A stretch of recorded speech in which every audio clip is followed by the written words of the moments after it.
selling your house costs money? Did you know some sellers end up with surprises at the closing table? Hi, it's Nakia from Pink Sands Group. Most people don't even think about that aspect.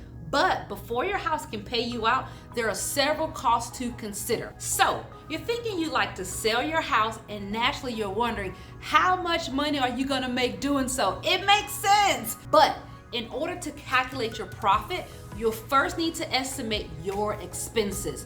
Yes, it does cost money to sell a house. Let's take a look at an overview of some of these costs. Remember, your specific state or location will ultimately determine your final cost. So this is just more of a general guideline.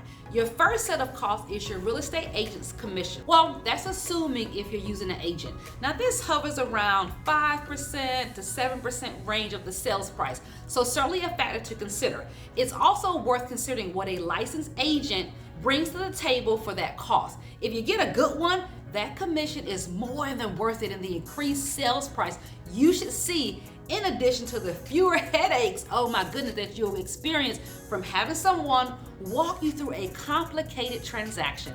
It's obviously up to you to decide whether you use a real estate agent when selling, but just know that more often than not, you usually come out ahead when you do. Next, you want to consider a factor in the inspections and repairs.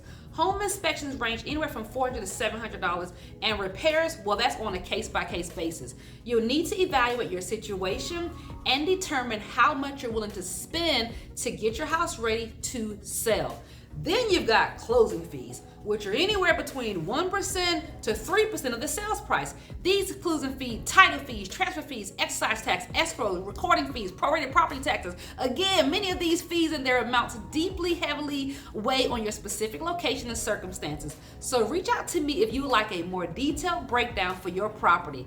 Then you've got seller concessions, which can again vary greatly depending on your specific property and location and what the market is doing.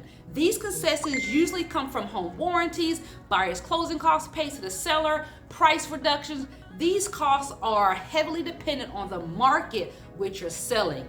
If you're selling in a strong seller's market, there's a good chance you won't have any concessions at all. You may even get multiple offers. But if the market changes to a buyer's market, well, the concessions I mentioned are highly likely. So generally speaking, just as a ballpark number, you can assume between 8 to 10% of the sales price will go towards fees and other costs. And once again, your specific situation will dictate the total cost you incur. Your real estate agent will provide you with an estimated net sheet that gives line items of these costs, and they'll give you a more accurate idea and perspective for your property.